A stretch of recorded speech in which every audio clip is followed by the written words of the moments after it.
We're go for launch. Everyone ready? It's all yours. Take us out. So Icarus, Steve Cotton. All right, Icarus. Yeah. Where are we going? Icarus is it's a Warmind solar collector on Mercury. Okay. Again, the level designers, where they come up. This is a really fascinating story about where they come up with their inspiration. But they were fascinated by a real-world technology. These power towers, these heliostat sort of thermal like collectors that exist on Earth. They heat molten salt up to like 1,500 degrees. It's crazy. So, what better place to collect solar energy than Mercury? And it's certainly closer. Yeah, it's a little. It's probably. Yep. But they and they put it in a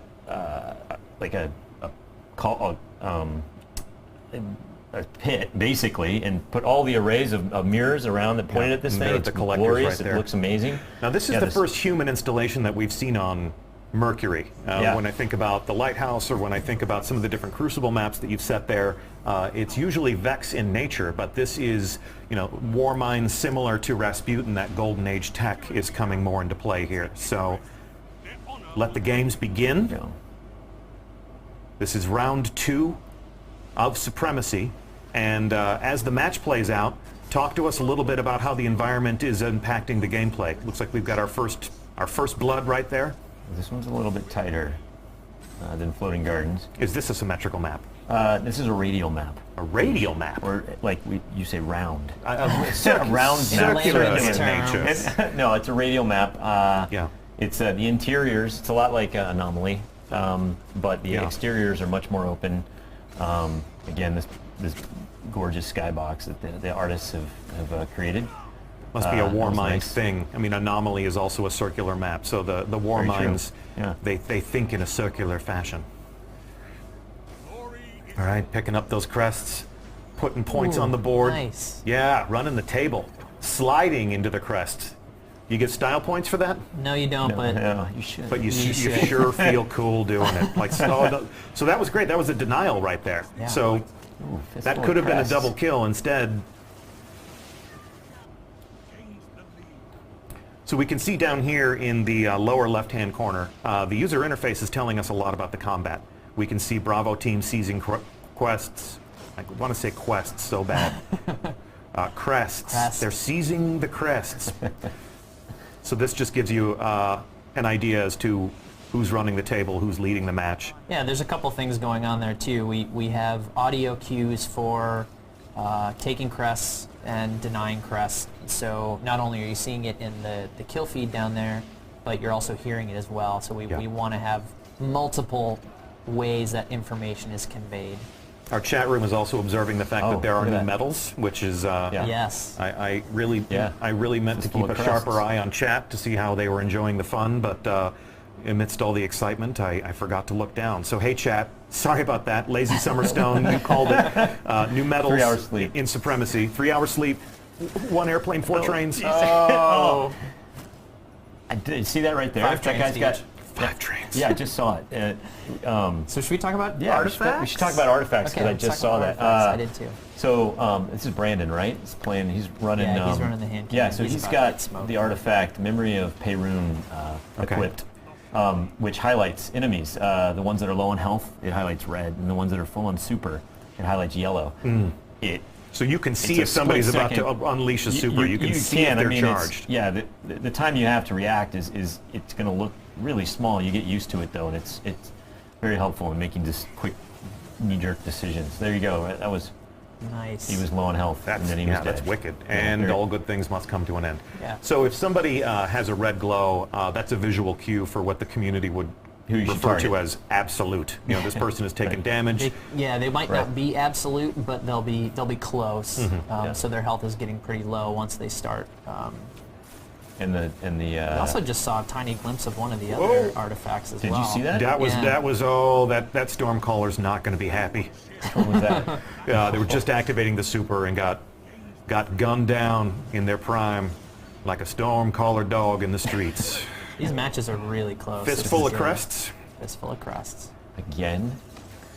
Yeah, so this dead orbit shotgun's doing a little bit of work. So we took a look at one of the artifacts, these new tributes to the Iron Lords, the things that change the way you play. Let's take a look at Dave Petty's viewpoint and see which artifact he's using. Right, so he's got memory of Galian, so which enhances your tracker. Okay. Basically gives you third eye on your primary, so it stays up all the time, and also gives you more granularity in the pie wedges, so you have more accuracy. Okay, It'll give you extra information wait too, for like ammo location. And you can see all the ammo and the objectives show up. And we'll wait for him to aim down sights. And there you go.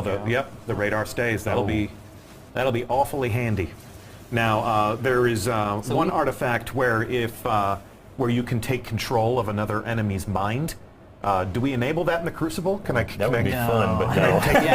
can I take control of the brain of somebody who's elsewhere on the internet and like ask them to go out and buy me snacks AI. and stuff? Just AI. All right. Well, I want you guys to keep working on that technology. We though. saw something briefly, though, like a few seconds ago before you started asking about that, where the crests actually have physical properties in the world. Look at there. Look at So, there. you Rolling know, down the stairs. that was Look at like that. That was on cute. cue. Wow.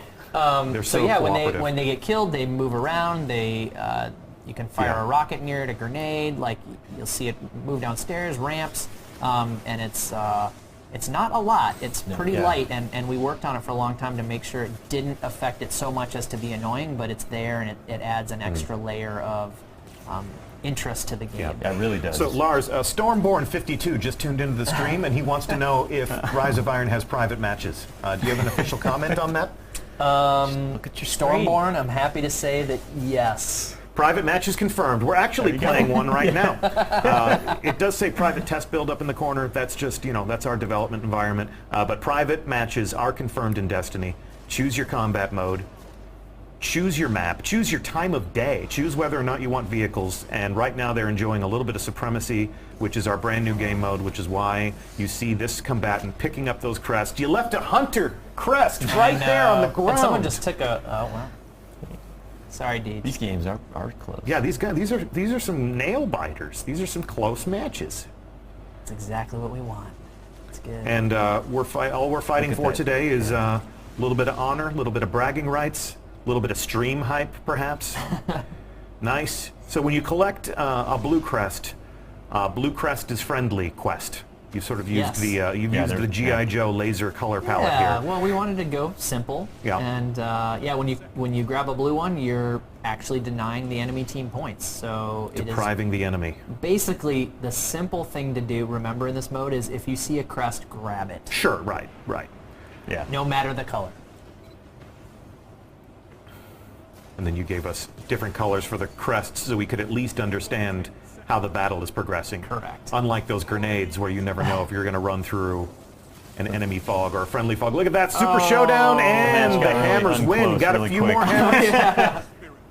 There you go. You have Wow. redeemed Well yourself. done. Your team has won. Good games to all. Good games to all.